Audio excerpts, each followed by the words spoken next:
ओम नमो भगवते वासुदेवाय। नारायणं नमस्कृत्यं नरं चैव नरोत्तमं देवीं सरस्वतीं व्यासं ततो जयमुदीरयेत्। मुखं करोति वाचालं पङ्गुं लङ्घयते गिरिं यत्कृपातमं वन्दे परमानन्दमाधवं। निगमकल्पतरुगलितं फलं सुखमुखादमृतद्रव संयुतं पिबत भागवतं रसमालयं मुहुरो रसिका भुवि भावुका। बोलानंदी कवार हरि हरि बोल। षष्ठ स्कंद प्रथम अध्याय राजवाच। सुखचरणे प्रणमित होई बोलंती परीक्षित आद्यरे भगवान ब्रह्मा अष्ट आश्चर्यरे सीमा निवृत्ति मार्गे जा कहिले ता जोगेश्वर न जानिले स्थिरी समूहे सृष्टि पूर्ण प्रकृति सृष्टि नुहे गुण जेना ना धर्म लक्षण नरक मानक वर्णन आदि स्वयंभू मनु ठारू विहिले जेते मन तरु हे प्रिय व्रत राजेश्वर उतान पाद राजांकर वंशचरित एहांकर दीप बरस महीधर नदी उद्यान सिंधु वन पृथ्वी मंडलर स्थान चंद्र तारक आदि करी भाग विचारी अनुसरी हेमंत प्रकारे ईश्वर सर्जिले अनेक संसार नाना प्रकारे जे नरक प्राणी संचरती अनेक विशेष करी महाभाग क अनुरागे भोग। श्री शुकवाच मन वचन शरीर रे जे प्राणी पाप कार्य करे इह लोकरे देह धरी जेबे प्रायश्चित न करी किय बा परम ईश्वरे पूजा न करे भक्ति भरे अथवा नाम संकीर्तन केवे न करे जे जन निश्चय जातना नरक से प्राणी लभंती अनेक एही हेतुरु मृत्यु आगे संजत मरा होई बेगे रोगरु गुरु लघु प्राय पापकु करिण निश्चय प्रायश्चित पाई जतन करिब नहिब विमन एही प्रकार से अनेक भोगर दीक्षा से जेतेक गुरुंक मुखु दीक्षा जानी निदान कला परिवाणी। राजवाच ए पाप नरक तम पते आश्वास जुत हृद गते पाप हित परिमाणी तथापि विषय रे प्राणी पापरे होई प्रवर्तित किंपा करई प्रायश्चित केबे पापरु निवर्तई पुणी पाप आचरई एथु अंतरे प्रायश्चित हुए कुंजर स्नानवत। श्री शुकवाच ए पापाचरण अटे कर्म चंद्रायणादि मध्य कर्म कर्म रे करी कर्म मान निग्रह करती जे जन नुहंती आत्यंतिक सेही यार स्वभावटी अधिकारी आज्ञारु करी प्रायश्चित को से आचरी सुपथ्य ग्रास जे न करे ताहाकु व्याधि पीड़ा करे यही नियम जे करती कर्मे कल्याण से लभंती तपस्या जम नियम रे सम दम शौच त्यागरे सत्य ब्रह्मचर्य दीक्षा रे ज्ञानी चिंतती निरंतरे देह वचन बुद्धि घेनी श्रद्धा विनय महामुनि जे सने दही सकल वृक्ष घर सणे अनल केही केवल भक्ति करी गोविंद पाद जे सुमरी अशेष अघ करी नाश हिमे जे सने रवित्रास हे राजा अघवंत जेहि तपे पवित्र नुहे सेहि हेमंत कृष्णर विषय प्राणे अर्पित जेवा हुए सुशील साधु जेउ जन नारायण रे परायण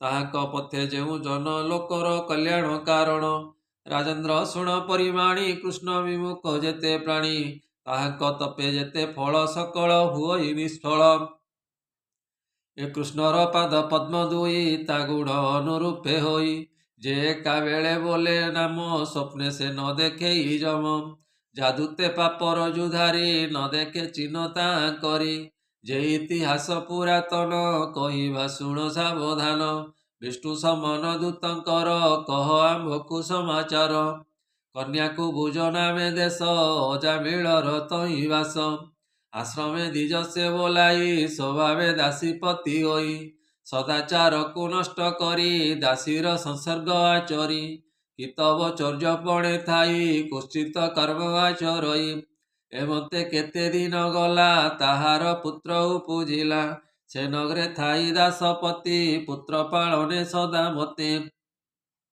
88 बरसे ताहार काल होइला नुपवर वृद्ध बयसे तार पुत्र होइला 10 परिमित କନିଷ୍ଠ ପୁତ୍ର ନାରାୟଣ ପିତାର ଆନନ୍ଦ କାରଣ ତାହାର ଚିତ୍ତ ତାର ତହିଁ ଅନ୍ୟତ୍ର କେବେ ନ ଦେଇ ବାଳକ ଭାବରେ କୋମଳ କହି ବଚନ ମଞ୍ଜୁଳ ତାହାର ଲୀଳାମାନ ଦେଖି ହରସେ କେ ପାରିବ ଲେଖି ଭୋଜନ ଜଳପାନ ବେଳେ ନାନା ପ୍ରକାରେ ସୁଖ ବଳେ ବାଳକ ସ୍ନେହବଶ ହୋଇ ଅଗ୍ରେ ଭୋଜନ ତାରେ ଦେଇ ମରଣ ନ ଜାଣଇ ମୂଢ଼ ବାସ୍ତୁକ ସ୍ନେହେ ଚିତ୍ତ ଦୃଢ଼ ମରଣ କାଳ ଉପଗତ ତକ୍ଷଣେ କରି ଚିତ୍ତ ହତ ଏ ବାଳକ ନାମ ନାରାୟଣ ମତି ନିବେଶିଲା ତକ୍ଷଣ ସମନ ଦୂତେ ପାଶ କରେ ମିଳିଲେ ତାର ସମୀପରେ ଉଚ୍ଚ ପୁରୁଷ ଭୟଙ୍କର ବକ୍ରବଦନ ତାଙ୍କର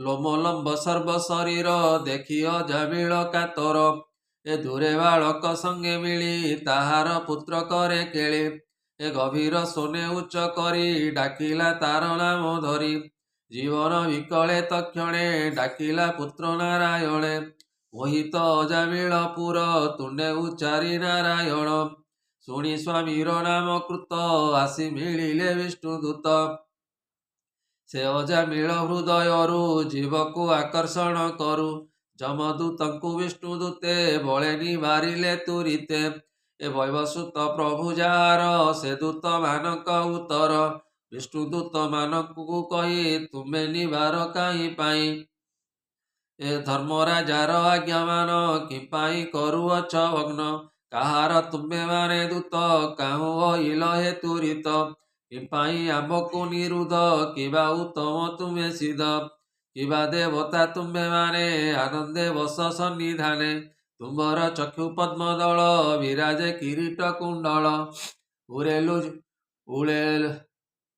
ଉରେଲୁଳଇ ପଦ୍ମମାଳ ଶୋଭିତ ଏପିତ ଦୁକୁଳ ସର୍ବେ ନୂତନ ତନୁବ ଚାରୁ ଚତୁର ଭୁଜେ ସୋ ଶଙ୍ଖ ଚକ୍ର ଗଦା କମଳ ଏଣୁ ତୁମ୍ଭେ ଶୋଭା ସକଳ ଧନୁ ଖଡ଼ଗ ତୃଣ ସର ଶୋଭା ପାଉଛି ତୁମ୍ଭ କର ଏ ଦିଗମାନଙ୍କର ତିମିର ଆତ୍ମା କାନ୍ତିରେ କଲ ଦୂର ଧର୍ମପାଳଙ୍କ ଭୃତ୍ୟ ଆମ୍ବେ କିମ୍ପା ନିଷେଧ କର ତୁମ୍ଭେ ଶ୍ରୀ ଶୁକବାଚ ଏ ଯମଦୂତଙ୍କ କଥାନ୍ତରେ ବିଷ୍ଣୁ ଦୂତେ ମନ୍ଦ ହାସରେ ମେଘ ଗମ୍ଭୀର ସ୍ୱରେ ବାଣୀ ଯମଦୂତଙ୍କ ଆଗେ ଭଣି ବିଷ୍ଣୁ ଦୂତାଉଚୁ ଏ ତୁମ୍ଭେ ଦୂତେ ବୈବସୁତର ତାହାଙ୍କ ଆଜ୍ଞା ଯେବେ କର ଧର୍ମ ଅଧର୍ମର ଲକ୍ଷଣ ଆମ୍ଭକୁ ତତ୍ତ୍ୱ କହ ପୁଣ ପ୍ରାଣୀ କି କଲେ ଦଣ୍ଡ ପାଏ ଦଣ୍ଡରୁ ସ୍ଥାନ କିବା ହୁଏ ଦଣ୍ଡ୍ୟ ହୁଅନ୍ତି କେଉଁ ନର କହ ସେଥିର ସମାଚାର ଯମଦୂତାଉଚୁ ଏ ବେଦ ବିହିତ ଯେତେ କର୍ମ ସେହି ସଂସାରେ ଅଟେ ଧର୍ମ ତା ବିନୁ ଅନ୍ୟ କର୍ମ ଯେତେ ଅଧର୍ମ ବୋଲନ୍ତି ଜଗତେ ସାକ୍ଷାତେ ଦେବ ନାରାୟଣ ସ୍ୱୟମ୍ଭୁ ବୋଲି ପରିମାଣ ଯେ ଦେବ ଆପଣା ଶକ୍ତିରେ ସତୋର ଯତମ ଭାବରେ ଗୁଣ ନାମ କ୍ରିୟା ରୂପରେ ଯଥା ତଥା ସେ ଭିନ୍ନ କରେ ସୂର୍ଯ୍ୟାଗ୍ନି ବାୟୁ ସନ୍ଧ୍ୟା କାଳ ଆକାଶ ସୋମ ଅହଜଳ ପୃଥିବୀ ରାତ୍ରି ଦିଗ ମାନ ଦେହି ଧର୍ମର ସାକ୍ଷୀ ଜାଣ ଅଧର୍ମ ପାରନ୍ତି ଏ ଜାଣି ଦଣ୍ଡର ସ୍ଥାନଟିଏ ପୁଣି କର୍ମ ଆୟତ ହୋଇ ଜନ ଦଣ୍ଡର ହୁଅନ୍ତି ଭାଜନ ଏଘେନି ପାପୀ ପ୍ରାଣୀମାନେ ଉତ୍ତମ ଅଧମରେ ଜନ୍ମେ ସତ୍କର୍ମ ଯେମାନେ କରନ୍ତି ସ୍ୱକର୍ମ ଫଳ ସେ ଲଭନ୍ତି ମନ୍ଦ କର୍ମ ଯୁକ୍ତ ଯେହୁ ସୁକର୍ମ ଭୁଞ୍ଜିବେ ସେ କାହୁଁ ଏ ଧର୍ମ ଅଧର୍ମ ଆଚରଣ କରନ୍ତି ଯେହୁ ପ୍ରାଣୀ ପୁଣ ସେ ପ୍ରାଣୀମାନେ ଅବନୀରେ ଫଳାଫଳକୁ ଭୋଗ କରେ हे देव श्रेष्ठ तुम्भे माने संसारे प्राणी माने जेने त्रिविध लक्षण लभंती जे यथा कर्म आचरती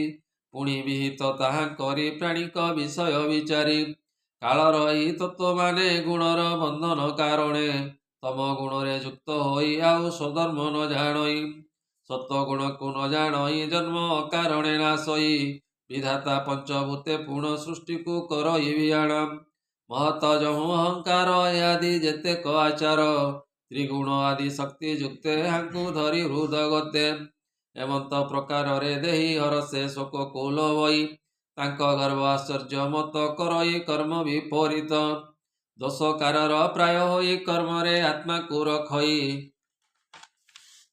ए अनंतरे पुण सेहि तहि रही मोह पाई स्वभावे कर्म वश होई निरते कुकर्म करई अव्यक्त कर्म को करिण कहि सुण हे राजन ପ୍ରକୃତି ସଙ୍ଗରୁ ପୁରୁଷ ସର୍ବକର୍ମକୁ କରେ ନାଶ। ପୂର୍ବ ବୃତ୍ତାନ୍ତ ଏବେ ଶୁଣ ବେଦ ସମ୍ପୂର୍ଣ୍ଣ ଯେ ବ୍ରାହ୍ମଣ। ଧର୍ମ ସୁଶୀଳବନ୍ତ ପୁଣ ସୁସାଧୁ ମହତ ଲକ୍ଷଣ। ମୃଦୁ ମତ୍ରଜ୍ଞ ସୁଚିଦାତା ସତ୍ୟ ବଚନ ଧୃତ ବ୍ରତା। ଅତିଥି ବୃଦ୍ଧ ଗୁରୁ ଅଗ୍ନି ସୁସାଧୁ ବୁଦ୍ଧି ଚିତ୍ତେ ଜ୍ଞାନୀ। ସର୍ବଭୂତରେ ମିତ୍ର ପଣ କୋପ ବର୍ଜିତ ସାଧୁ ଗୁଣ। ଅଶେଷ ପୁଣ୍ୟ ସ୍ଥାନ ଏହି ସୁଶୀଳ ବୃତ୍ତିରେ ଜିଅଇ। ପିତୃ ଆଜ୍ଞାରେ ବ୍ରାହ୍ମଣ ଏକ କାଳେ ବନେ ଗମନ। ପୁଷ୍ପ ସମିଧ ଫଳକୁ ସେ ଘେନି ଆସଇ ମନ ତୋଷେ। ସ୍ତ୍ରୀ ସହିତେ ବନେଥିଲା କାମୀ ଶୂଦ୍ରାକୁ ଏ ଦେଖିଲା। ମଧୁପାନରେ ରକ୍ତ ନେତ୍ର ବିହୋଳ ହୋଇଅଛି ଚିତ। ଏନିବି ଖସିଛି ମତ ଭରେ ଶୂଦ୍ରା ଲଜ୍ଜାକୁ କରି ଦୂରେ। ହାସ୍ୟ ଗାୟନ କ୍ରୀଡ଼ା ରସ ଲୀଳା କରଇ ତାର ପାଶ। ନିଜ ଯୁବତୀ କୁଳ ସ୍ତ୍ରୀ ସେ ବିପ୍ର ଶୂଦ୍ରା ଦେଖି କରି। ଇନ୍ଦ୍ରିୟ ବସେ ଅନୁସରି ମନେ ମୋହିତ ହୋଇ କରି। କନ୍ଦର୍ପେ ଲିପ୍ତ ମନ ହୋଇ ବାହୁ ଆଲିଙ୍ଗନ କରଇ। ଆପଣା ଆତ୍ମା ସ୍ଥିର କରି ମନ ସମର୍ଥନ ବିଚାରି। ଯେବେ ସେ ସତ୍ୱଗୁଣେ ସ୍ଥିତ କନ୍ଦର୍ପେ ହୋଇଛି ପୀଡ଼ିତ। ସ୍ତ୍ରୀ ବିଷୟ ଅଭିରାମ କପଟେ ଗୃହେ ହୁଏ କାମ। ଏଣେ ଯନ୍ତ୍ରିତ ମନ ଯାର ଅଜ୍ଞାନେ କରି କର୍ମ ଦୂର। ପିନ ଉରକେ ମନ ହରେ ସ୍ନେହରେ ସ୍ତ୍ରୀ ବିଷୟରେ। ପତି ତୋଷନ୍ତି ହାସ୍ୟ କରି ପ୍ରସନ୍ନେ ହେମନ୍ତେ ସୁନ୍ଦରୀ। ନିଜ ଯୁବତୀ କୂଳସ୍ଥିତ ତେଜିଲା ବିପ୍ର ମନ୍ଦକୃତ।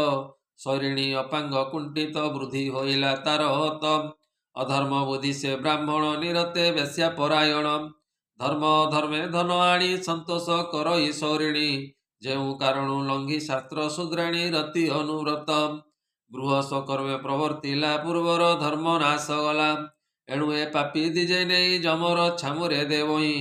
ବୋଇଲେ ଜଗନ୍ନାଥ ଦାସ ଯମଦୂତେ ବେଗେ ପ୍ରବେଶ। ଇତି ଶ୍ରୀମଦ୍ଭାଗବତେ ମହାପୁରାଣେ ପାରମହଂସ୍ୟାଂ ସହିତାଂ ବୈୟାସିକ୍ୟାଂ ଷଷ୍ଠ ସ୍କନ୍ଧେ ଅଜାମିଳ ଉପାଖ୍ୟାନେ ବିଷ୍ଣୁଦୂତ ଯମଦୂତ ସମ୍ବାଦେ ନାମ ପ୍ରଥମ ଅଧ୍ୟାୟ। बोलानंदी कवार हरि हरि बोल।